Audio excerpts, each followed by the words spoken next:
네, 불안감이 커지고 있습니다. 그럼 여기서 전문가 모시고 코로나19와 관련해 좀 더 자세한 이야기 나눠보겠습니다. 유상열 계명대 감염내과 교수 나오셨습니다. 교수님 안녕하십니까? 안녕하십니까. 자, 교수님 이틀 만에 지역 코로나 확진자 수가 그동안의 국내 확진자 수를 넘어섰단 말이에요. 이 정도면 사실상 대유행이다 이렇게 봐야 하지 않겠습니까? 지역사회 감염이 발생한다 하는 상황을 보면은 지금 상황에서는 대유행이라고 볼 수 있겠습니다. 네, 지금 또 안타까운 게 지금 감염자 첫 사망자가 나왔단 말이에요. 이게 이번 사태에 어떤 영향을 미칠 거라고 보십니까?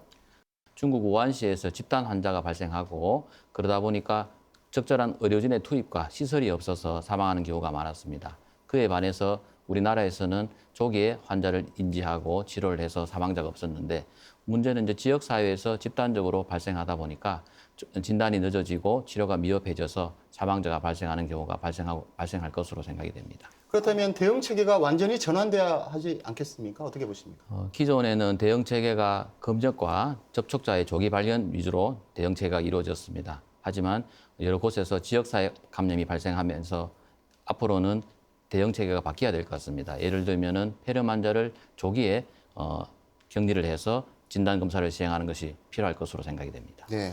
네, 지금 무더기로 확진자가 나오고 있습니다. 추가 감염자가 더 늘 것으로 보십니까? 어떻게 보십니까? 대구 경북에서 집단 발생자들을 보면 대부분 신천지 교회와 역학적 상관성이 있습니다. 예. 신천지 교회에 교인들이 한 10,000명 정도 이상이라고 지금 보고되고 있습니다. 그 중에서 31번 환자와 같은 시간대에 접촉했는 사람들을 확인해 보면 대략 한 1,000명 정도가 있고 그분들 중에서 전화 통화가 된 사람들은 한 130명 정도 통화가 되신 분들 중에서 증상이 있다고 말씀하신 분들이 있습니다. 그분들이 잠재적인 감염자가 될 수 있고 그 숫자에 따라서 접촉자나 감염자 발생 숫자가 변할 것 같습니다. 예. 시민분들이 더 불안감을 느끼시는 게 지금 대학병원 응급실 폐쇄가 잇따르고 있지 않습니까? 아플 때 어떻게 대처해야 합니까? 이럴 때는? 경증이나 조기에 있는 보건소와 대구의료원 같은 2차 병원에서 조기 진단과 경증 치료를 막아주시고 네. 중환 환자들은 상급종합병원에서 치료가 이루어져서 응급실 폐쇄 같은 경우가 없어야지만은 감염 질환 이외에 다른 질환으로 상급종합병원에 방문해서 진료 타임을 놓치는 것을 막을 수 있겠습니다.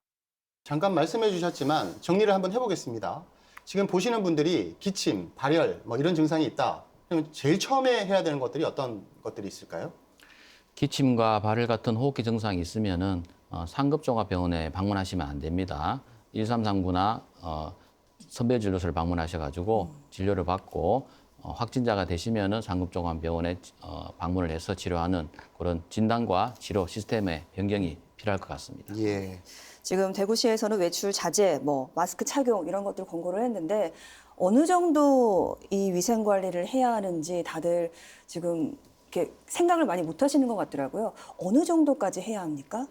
부득이하게 행사에 참여하게 된다면 반드시 마스크를 착용해서 다른 사람으로부터 감염을 되는 것도 막고 호흡기 증상이 있는 경우에는 다른 사람을 감염시키는 것도 막아야 되겠으며 귀가한 후에는 물과 비누로 손 씻기를 적당하게 해서 감염되는 것을 막는 것이 중요하겠습니다. 네, 알겠습니다. 지금 상황을 보면 진단검사와 역학조사 인력도 턱없이 부족하고요. 지금 또 음압병실이라고 하나요? 이게 상당히 부족하다는 소식이 들려오거든요. 지금 전문가로서 당장 이런 시설들을 좀 늘려야 할까요? 어떻게 보십니까? 지금 대구에 역학조사관이 2명 있는 것으로 알고 있습니다. 그래서 2명으로 지금 이 많은 환자들과 접촉자를 찾을 수가 없습니다. 그래서 보건복지부와 질병관리본부에서 많은 역학조사관들이 파견이 되어서 근무하고 있는 것으로 돼 있고 음압시설이 있는 데서 객단검사를 시행을 해야 되는데 객단검사를 시행하고 나서 다음 환자를 객단검사를 받을 때까지 한두 시간의 또 소독 시간이 필요한 상황입니다. 그런 현실에서 현실적으로 몇 개 병원 정도에서만 객단검사가 이루어지고 있어서 빨리 대부분의 상급종합병원에서 객단검사를 할 수 있는 조치가 필요하겠다 생각이 되고 대구시에서 확보하고 있는 음압시설이 한 48개에서 한 50개 정도 되는 것으로 이야기 들었습니다. 그래서 지금 환자 수를 보면은 거기서 다 격리 수용이 불가능한 상태입니다. 그래서 근교에 있는 군병원 시설을 이용하는 것도 있고 거기서도 수용이 다 되지 않으면 군 간 이동, 경상북도나 대구에 있는 환자들이 부산이나 충청도로 가서 진료하는 것도 막 검토하고 있는 중으로 알고 있습니다. 예. 이런 인력 부족이나 인프라 부족 같은 경우는 또 저희 시의 노력, 도의 노력보다는 정부 차원의 또 지원도 좀 필요하지 않겠습니까? 어떻게 보십니까? 예, 그렇습니다. 사실은 대구시 자체에서 이렇게 할 수 있는 문제가 아닌 것 같아서 정부 차원의 그런 지원이 필요하고 아까 말씀드렸듯이 인력에 대한 지원도 그다음에 역학조사관이나 진료할 수 있는 인력에 대한 지원도 필요하고 음압시설에 대한 공유나 감염병 전문병원 지정에 대한 내용들이 필요할 것 같다는 생각이 듭니다. 네, 교수님 오늘 출연해 주셔서 고맙습니다. 감사합니다.